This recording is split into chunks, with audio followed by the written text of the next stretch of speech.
Day by day మార్కెట్స్‌లో events అన్నీ కూడా పాజిటివ్‌గా టర్న్ అవుతున్నాయి. అండ్ ఇప్పుడు ప్రెజెంట్ రైట్ నౌ మార్కెట్స్‌కి ఇప్పుడు ఇంట్రెస్టింగ్‌గా ఉన్న ఈవెంట్ అయితే మాత్రం రేపు మార్నింగ్ జరగబోతున్న RBI monetary policy.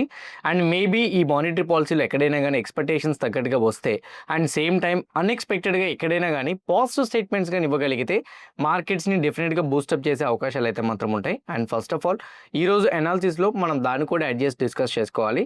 Silver and గోల్డ్‌లో మళ్ళీ ఈరోజు డిప్ కనిపించింది. సిల్వర్‌లో మోర్ దెన్ 7% ఫాల్ అయితే గోల్డ్ ఆల్మోస్ట్ 1% వరకు డిక్లైన్ అయితే మాత్రం వచ్చింది. నౌ ఇప్పుడు సిల్వర్ అండ్ గోల్డ్స్‌లో ఒకవేళ గాని ఇన్వెస్ట్‌మెంట్ చేయాలనుకుంటే ఇది కరెక్ట్ టైమా కాదని కూడా మనం డిస్కస్ చేసుకోవాలి. బిట్‌కాయిన్ ఆల్మోస్ట్ $70,000 వరకు అయితే మాత్రం క్రాష్ అయితే మాత్రం అయింది. సో మోస్ట్‌లీ ఇప్పుడు $70,000 అనేది అదొక ఆపర్చునిటీ కాదని కూడా డిస్కస్ చేసుకోవాలి. కొన్ని ఇంపార్టెంట్ స్టాక్ యొక్క అప్డేట్స్ ఉన్నాయి. మోస్ట్‌లీ ఎర్నింగ్స్ ఉన్నాయి. Trend, Tata Motors passenger vehicle లాంటి కంపెనీస్ ఎర్నింగ్స్ కూడా వచ్చినాయి. వాటి గురించి కూడా మనం మాట్లాడాలి. సో స్టాక్ అప్డేట్స్ అని కూడా లాస్ట్‌లో డిస్కస్ చేస్తాం కాబట్టి లాస్ట్‌లో చూడండి. చాలామంది వీడియోని మార్కెట్ అనాలిసిస్ అయిపోయిన తర్వాత స్కిప్ చేస్తున్నారు. నేను మోస్ట్లీ యావరేజింగ్ టైం పీరియడ్ చూసినప్పుడు మీరు ఎక్కువగా మార్కెట్ గురించి తెలుసుకోవాలనుకుంటే ఎండింగ్ వరకు చూస్తేనే ప్రతి స్టాక్లో ఏం జరుగుతుంది అనేది మీకు తెలుస్తుంది. మొత్తం న్యూస్ అప్డేట్స్ మీద ఉండేటప్పుడు ఈవెన్ మీరు ఇంట్రాడే ట్రేడింగ్ చేసుకున్నా కానీ కొంచెం క్లారిటీగా ఉంటుంది. అందుకే ఒక 25 మినిట్స్ 2x స్పీడ్లో పెట్టుకొని అయినా సరే చూడండి. అంటే 25 మినిట్స్ వీడియోని 2x స్పీడ్లో పెట్టుకొని అయినా చూడండి. 12 మినిట్స్లో అయిపోతుంది మీకు. బట్ డెఫినెట్గా మీకు హెల్ప్ అవుతుంది అనేది నా పర్సనల్ ఒపీనియన్. ఓకే, వీడియో చూస్తునేటప్పుడు ఏ పాయింట్ ఆఫ్ వ్యూలో అయినా కానీ నేను మా టీం మీకు ఎఫర్ట్స్ పెట్టామని అనిపిస్తే వీడియోని లైక్ చేసి ఛానల్ సబ్స్క్రైబ్ చేయడం మర్చిపోవద్దు. నా without any delay let's get into the video. ఈరోజు ఓవరాల్గా మార్కెట్స్ ఎలా క్లోజ్ అయ్యాయన్న దాని గురించి చూసుకుంటే నిఫ్టీ 0.52% నెగిటివ్గా క్లోజ్ అవడం జరిగింది. అలానే సెన్సెక్స్ 0.6% నెగిటివ్గా క్లోజ్ అయింది. హౌఎవర్ బ్యాంక్ నిఫ్టీ 0.29% నెగిటివ్గా క్లోజ్ అయితే ఫిన్ నిఫ్టీ 0.4% నెగిటివ్గా అయితే క్లోజ్ అయింది. మిడ్ అండ్ స్మాల్ క్యాప్స్ పరంగా చూసుకుంటే మిడ్ క్యాప్ 0.16% నెగిటివ్లో క్లోజ్ అయితే స్మాల్ క్యాప్ 1.29% నెగిటివ్లో అయితే మాత్రం క్లోజ్ అయింది. ఓవరాల్గా చూసుకుంటే ఈరోజు మిడ్ అండ్ స్మాల్ క్యాప్స్ కొంచెం ఎక్కువగా కరెక్షన్ అయినాయి. మిడ్ కన్నా ఎక్కువగా స్మాల్ క్యాప్ స్టాక్స్ అయితే మాత్రం కరెక్షన్ అయినాయి. మీ అందరికీ ఒకటి చెప్పాలి, ఎర్నింగ్ సెషన్ స్టార్ట్ అవుతున్నప్పుడు ఆ ఇండెక్స్లోని ఎప్పుడైనా కానీ పర్టికులర్గా మిడ్ క్యాప్ స్టాక్స్ ఎర్నింగ్స్ ఎక్కువ ఉన్నాయనుకోండి, స్మాల్ క్యాప్ స్టాక్స్ ఎర్నింగ్స్ ఉన్నాయనుకోండి, ఆ టైంలో ఇండెక్స్ ఫాలో అయితే మాత్రం డెఫినెట్గా ఆ ఇండెక్స్లో వెయిటేజ్ స్టాక్స్ అనాలిసిస్ అనేది ఒకసారి చెక్ చేయండి. వాటి బట్టి మీకు ఒక క్లారిటీ కూడా ఉంటుంది. ఓకే, ఎందుకంటున్నానంటే ఈరోజు స్మాల్ క్యాప్లో ఓవరాల్ మార్కెట్లో స్మాల్ క్యాప్ 1.3% కరెక్షన్ అయింది. అందులో స్మాల్ క్యాప్కి రిలేటెడ్గా వెయిటేజ్ స్టాక్స్ ఏవైతే ఉన్నాయో వాటిలో ఎక్కువగా కరెక్షన్ అయితే మాత్రం వచ్చింది. బికాస్ ఎర్నింగ్స్ అనేది కంటిన్యూ అవుతున్నాయి కాబట్టి స్మాల్ క్యాప్స్లో ఆ కరెక్షన్ అనేది మనం చూడగలుగుతున్నాం. అయితే మార్కెట్ పరంగా నెగిటివ్ సైడ్ కరెక్షన్ అయిన ప్రతిసారి కూడా లేదా పాజిటివ్గా మూవ్ అయిన ప్రతిసారి కామన్గా మనం 2 థింగ్స్ డిస్కస్ చేస్తాం. అన్ని వెయిటేజ్ స్టాక్స్ దానికోసం కంట్రిబ్యూట్ చేసినాయి లేదా అనేది, అంటే నిఫ్టీ 50లో 0.5% నెగిటివ్, అన్ని వెయిటేజ్ స్టాక్స్ కంట్రిబ్యూట్ చేసినాయి లేదా అనేది చూస్తే హెచ్డిఎఫ్సి బ్యాంక్ 0.36% నెగిటివ్లో క్లోజ్ అయితే ICICI bank 0.8, Kotak bank 0.8, axis bank 0.6 అన్నీ కూడా నెగిటివ్లోనే క్లోజ్ అయినాయి. పాజిటివ్గా సపోర్ట్ చేసినవి అయితే మాత్రం బజాజ్ ఫైనాన్స్, ఎస్బీఐ మాత్రం పాజిటివ్గా సపోర్ట్ చేసినాయి. ఈవెన్ ఐటీ స్టాక్స్ కూడా అలా నెగిటివ్గానే కరెక్షన్ అయినాయి. Majority of the weighted stocks అన్ని నెగిటివ్గా ఉండడంతో నిఫ్టీ 50లో డ్రాప్ అయితే వచ్చింది. డ్రాప్ వచ్చింది ఒక స్టాక్ వల్ల కాదు, ఒక సెక్టార్ వల్ల కాదు, అన్ని సెక్టార్స్ వల్ల డ్రాప్ అయితే వచ్చింది అనేది మనకు ఒక క్లారిటీ వచ్చేసింది. రెండు మిడ్ అండ్ స్మాల్ క్యాప్స్లో కరెక్షన్ వచ్చింది, కానీ మోర్ దెన్ 2.5% డ్రాప్ అయితే రాలేదు. మనం వరీ అవ్వాల్సిన అవసరం లేదు. ఈ రెండు కూడా ఇప్పుడు కాదు, మీకు కామన్గా అలవాటు అయిపోవాలి. అందుకే ప్రతి అనాలిసిస్లో కూడా చెప్తాను, మార్కెట్ గురించి ఎప్పుడైనా సివియర్ ఫాల్ వస్తుందనో సివియర్గా అంటే మార్కెట్లో హ్యూజ్ ర్యాలీ కనపడుతుంది అనేటప్పుడు మీకు ఇది జరుగుతుంది. అయితే ఈరోజు మార్కెట్లో వాల్టాలిటీ కనిపించడానికి రీజన్ ఏంటి, ఇంత బిగ్ వాల్టాలిటీ? ఫస్ట్ వన్, మనం డే బిఫోర్ ఎస్టర్డే చాలా బిగ్ మూమెంటం మార్కెట్స్లో చూడగలిగాం. అంత పాజిటివ్ మూమెంటం వీక్లో first day or second day అయిపోతే తర్వాత డేస్ అనేది మార్కెట్ కన్సాలిడేషన్లోకి వెళ్ళిపోతుంది. బికాజ్ డీప్ బ్రీత్, ఒకే వీక్లో 3%, 2.5% అప్సైడ్ మూవ్ అయిపోయింది కదా. అందువల్ల ఈరోజు మనకి మేజర్ ఇండెక్సెస్ అన్నీ కూడా కన్సాలిడేషన్ జోన్లోకి వెళ్ళిపోయినాయి. అందుకే నిఫ్టీ, బ్యాంక్ నిఫ్టీ, ఫిన్ నిఫ్టీ ఇవన్నీ కూడా మేజర్గా కన్సాలిడేషన్ జోన్లో అయితే మాత్రం మనం చూస్తున్నాం. This is the first reason.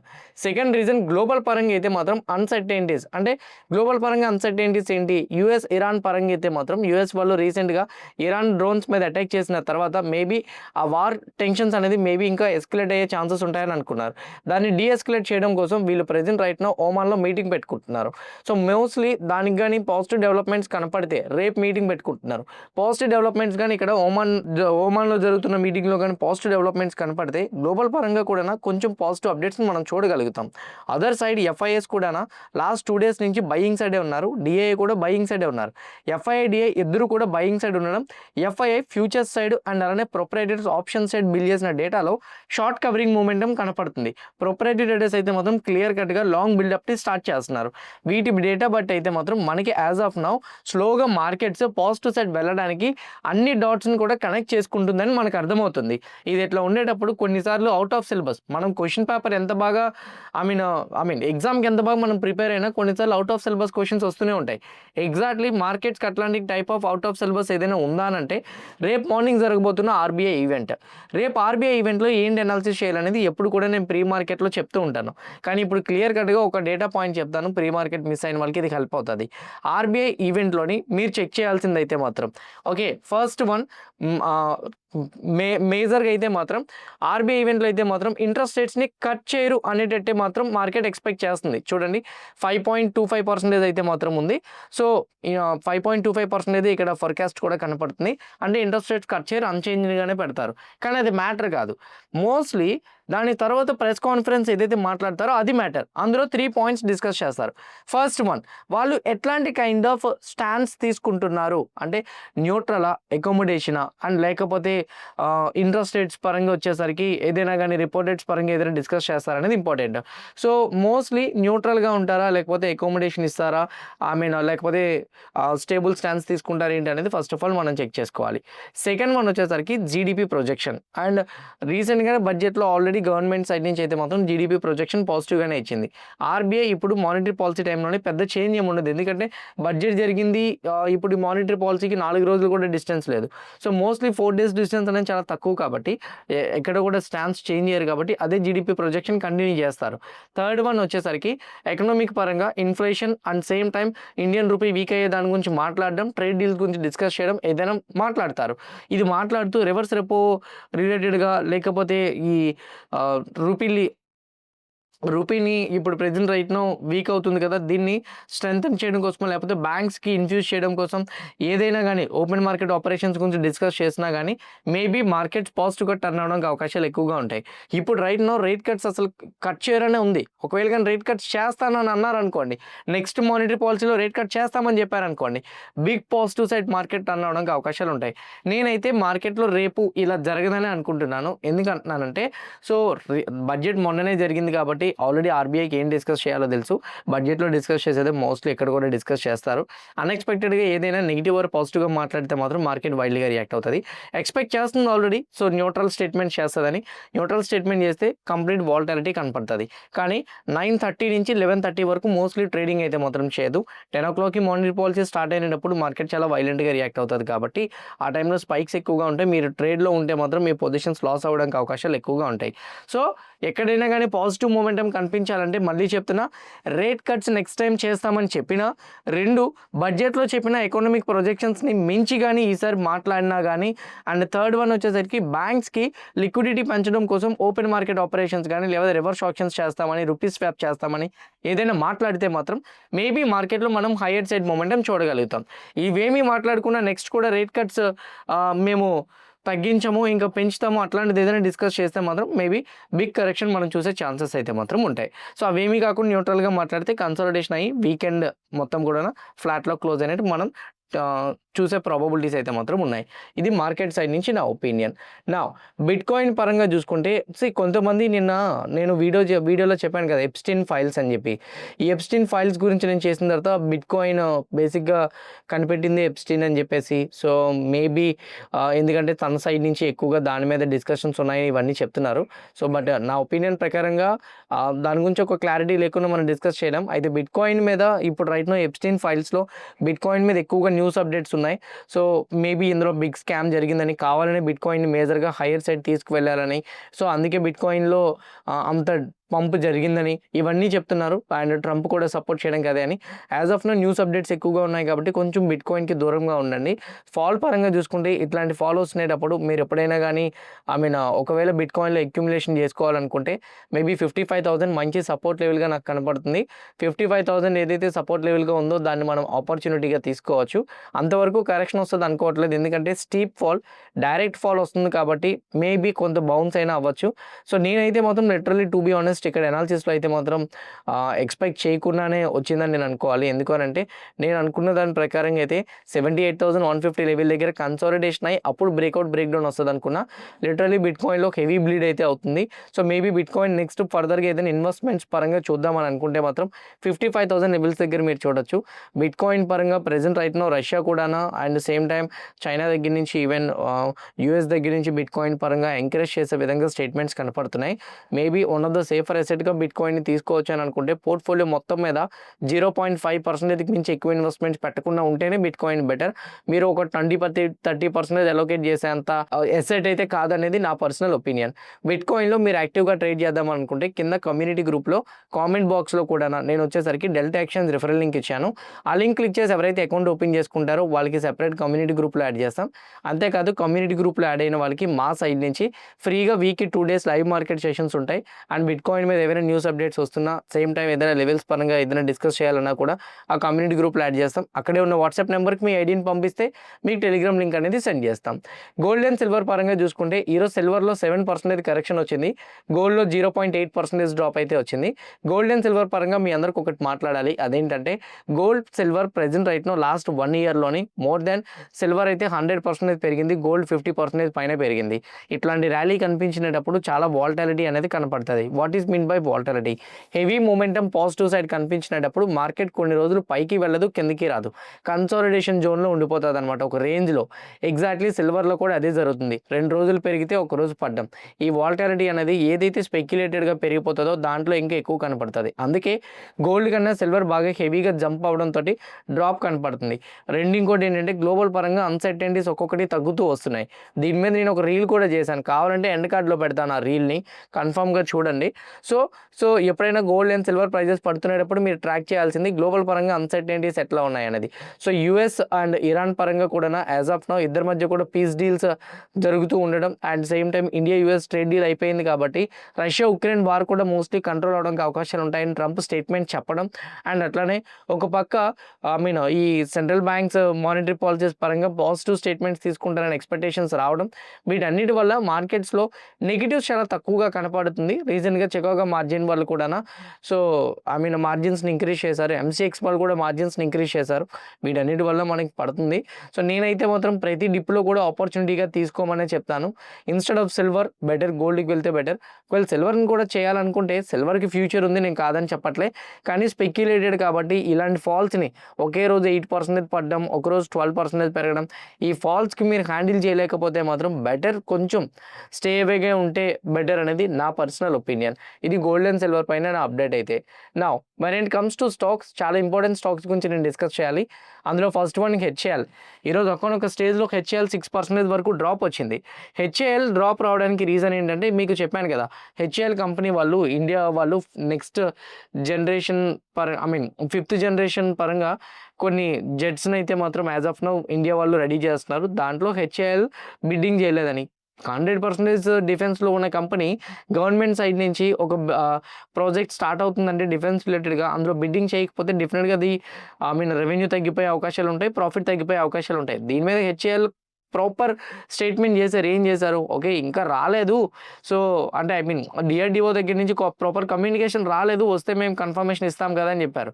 But ఇప్పుడు ప్రెజెంట్ రైట్ నౌ హెచ్ఏఎల్ మీద మోర్గాన్ స్టాన్లే వాళ్ళకున్న అవుట్లుక్ని డౌన్గ్రేడ్ చేశారు. డౌన్గ్రేడ్ చేస్తూ అండర్ వెయిట్ ఇచ్చారనమాట, ఈక్వల్ వెయిట్ నుంచి. టార్గెట్ ప్రైస్ని కూడా 5,092 నుంచి 3,355 అయితే మాత్రం తగ్గించడం జరిగింది. అండ్ అలానే హెచ్ఏఎల్ నిఫ్టీతో కంపేర్ చేసుకుంటే ఇయర్ టు డేట్ ఇప్పటికీ కూడా 4% నిఫ్టీనే పెరిగింది. సో హెచ్ఏఎల్ అయితే మాత్రం లాస్ట్ 1 ఇయర్లో రిటర్న్ ఇవ్వలేదని కూడా చెప్తున్నారు. అండ్ డౌన్ సైడ్ రిస్క్ కూడా స్టాక్ ఇవ్వడానికి కారణం ప్రైవేట్ సెక్టర్స్ పరంగా కాంపిటీషన్ బాగా పెరుగుతుంది. దీనివల్ల మోస్ట్లీ ఇంపోర్ట్ డిపెండెన్స్ అయితే మాత్రం లిటిల్ బిట్ ఇంక్రీజ్ అయ్యే అవకాశాలు ఉంటాయని కూడా చెప్తున్నారు. ఈపీఎస్ పరంగా కూడా 2027కి 2%, 2028కి 5% తగ్గే ఛాన్సెస్ ఉంటాయని హెచ్ఏఎల్ మీద నెగిటివ్ స్టేట్మెంట్ చేయడంతో ఈరోజు ఈ స్టాక్లో డ్రాప్ అయింది. కానీ హెచ్ఏఎల్ చాలా మంచి కంపెనీ, ఫండమెంటల్గా కూడా మంచి కంపెనీ. యాజ్ ఆఫ్ నో ఇట్లాంటి స్పెక్యులేటివ్ న్యూసెస్ వెళ్తునేటప్పుడు స్టాక్లో డ్రాప్ అయినప్పుడు ఆపర్చునిటీగా తీసుకుంటేనే బెటర్ అనేది నా personal opinion. Next one war energies. ఈరోజు వార్ ఎనర్జీస్కి ఉన్నది పాజిటివ్ అప్డేట్నే, కానీ ఎందుకో నెగిటివ్ సైడ్ కరెక్షన్ వచ్చింది. కంపెనీకి అయితే మాత్రం 150 మెగావాట్స్ సోలార్ మాడ్యూల్స్ ఆర్డర్ వచ్చినట్టు అప్డేట్ ఉంది. దాని ప్రకారంగా చూసుకుంటే వార్ ఎనర్జీస్కి అది పాజిటివ్నే, బట్ కాకపోతే ఈరోజు 1% నెగిటివ్ సైడ్ అయితే మాత్రం కనిపించింది. Next one tube investments of India limited కంపెనీలో 10% వరకు డ్రాప్ వచ్చింది. బేసిక్గా ఈ కంపెనీ మీద ఒక న్యూస్ అప్డేట్ ఉంది. ఆ న్యూస్ అప్డేట్ ఏంటంటే ఈ కంపెనీకి as of now electrical vehicle side నుంచి అయితే మాత్రం ఎక్కువగా క్యాపిటల్ అలొకేషన్ పెంచుకుందాం అనుకుంటుంది. ఇప్పటికే ఈవీ సైడ్ వీళ్ళు ఇప్పటివరకు ఇన్వెస్ట్మెంట్ చేసిన ఎలోకేషన్స్ ఏవైతే ఉన్నాయో అవన్నీ కూడా ఈవీ సైడ్ వీళ్ళు చేసినవన్నీ కూడా లాసెసే వచ్చినాయి. ఇప్పుడు మళ్ళీ కూడా 750 crore సెపరేట్గా ఫండింగ్ కావాలని చెప్పి కంపెనీ ఫండ్ రైజ్ చేస్తుంది. ఈ అప్డేట్ తోటి ఈ స్టాక్లో మనకి నెగిటివ్ సైడ్ డిక్లైన్ అయితే మాత్రం వచ్చింది. Next one Policybazaar. ఒకేసారి హెవీగా ఎందుకు రైజ్ అయిందంటే రీసెంట్గా రిజల్ట్స్ బాగానే వచ్చినాయి, కానీ ఎందుకు డ్రాప్ అయింది? బికాజ్ క్యూఐపీ ద్వారా వీళ్ళు ఫండ్ రైజ్ చేద్దాం అనుకుంటున్నారు. అట్లా కానీ ఫండ్ రైజ్ చేస్తే మోస్ట్లీ షేర్ హోల్డింగ్ ప్యాటర్న్లో ప్రమోటర్ పర్సంటేజ్ తగ్గిపోతుంది. ఆ ఫండ్ రైజింగ్ ఏదైతే ఉందో వీళ్ళు దాన్ని కొంచెం ఆలోచించి డెసిషన్స్ తీసుకుంటాం. ఇప్పుడు అప్పుడే ఫండ్ రైజ్ చేయము, బోర్డ్ మీటింగ్లో మేము అది చెప్పాలనుకోవట్లేదు అని చెప్పి ఈరోజు చెప్పిన బోర్డ్ మీటింగ్లోని దాని గురించి డిస్కషన్ మీద ఒక క్లారిటీ ఇచ్చేసరికి ఫండ్ రైజింగ్ చేస్తామని అంటేనే స్టాక్ పడింది, కాబట్టి చేయమని అనేసరికి ఈరోజు పాజిటివ్ సైడ్ వెళ్ళిపోయింది stock. Next one Trent stock.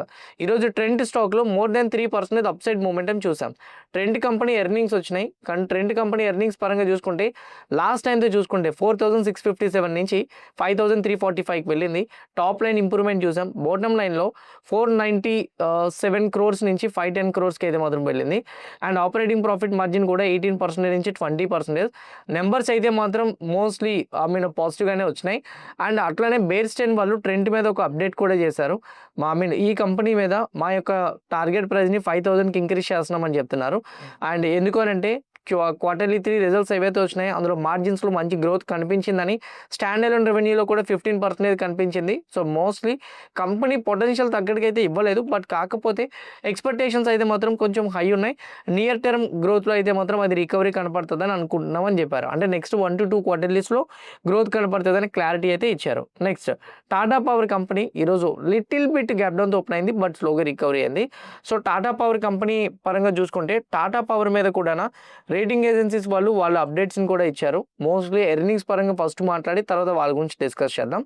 Earnings పరంగా లాస్ట్ టైంతో కంపేర్ చేసుకుంటే ఇక్కడేమో డిక్లైన్ వచ్చింది top line, and bottom line పరంగా చూసుకుంటే 1188 crores నుంచి 1194 crores అయితే మాత్రం నెంబర్స్ అయితే మాత్రం వచ్చినాయి. ఆల్మోస్ట్ ఫ్లాట్ అనే చెప్పుకోవచ్చు.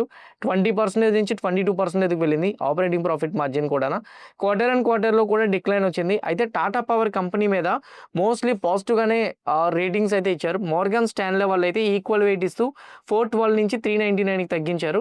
అయితే టాటా పవర్ కంపెనీ మీద ఉన్న అప్డేట్ ఏంటంటే టాటా పవర్కి మేనేజ్మెంట్ చెప్తున్న దాని ప్రకారంగా అయితే మాత్రం కమింగ్ డేస్లోని మోస్ట్లీ పవర్ రిలేటెడ్గా డిమాండ్ ఎక్కువగా క్రియేట్ అవుతుందని చెప్తున్నారు. ఎందుకంటే ఏ కెపాసిటీ ఇండియాలో పెంచుతామని చెప్తున్నారు, డేటా సెంటర్స్ పరంగా కూడా పెంచుతామని చెప్తున్నారు. దీనివల్ల 1 GW పవర్ డిమాండ్ ఇండియాలో క్రియేట్ అవ్వడానికి అవకాశాలు ఎక్కువగా ఉంటాయని టాటా పవర్ వాళ్ళు అయితే చెప్తున్నారు, CEO.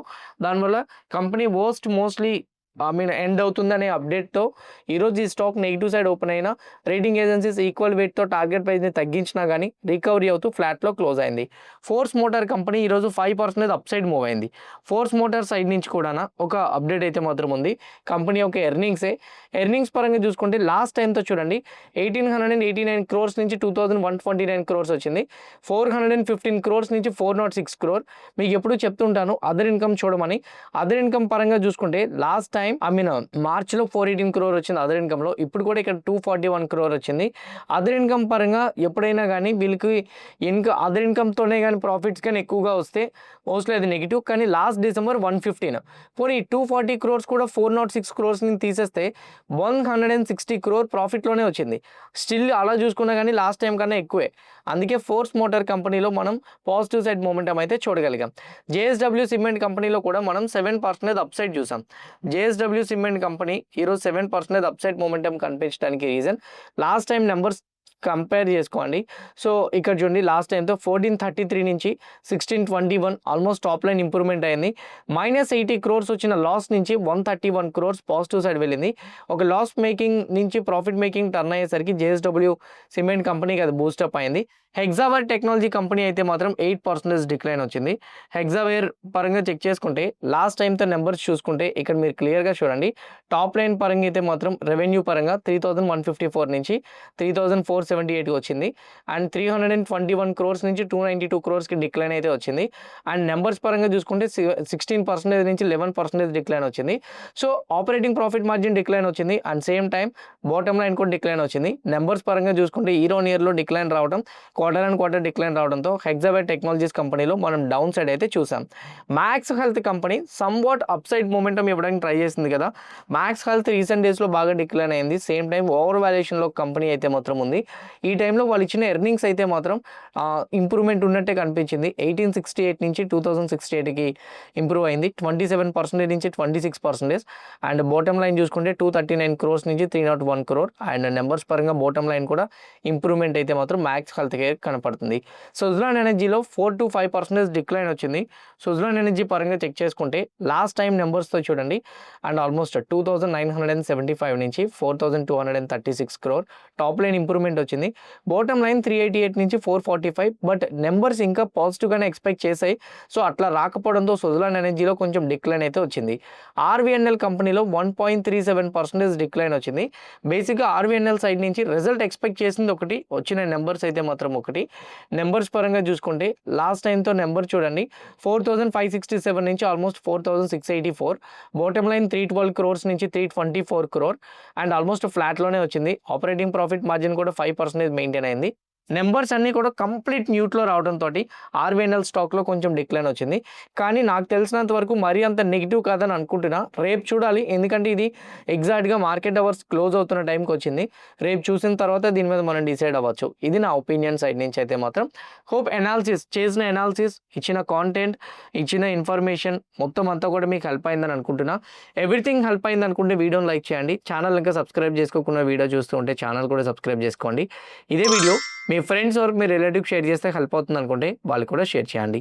See all tomorrow morning at 8 AM in pre-market analysis. Bye bye.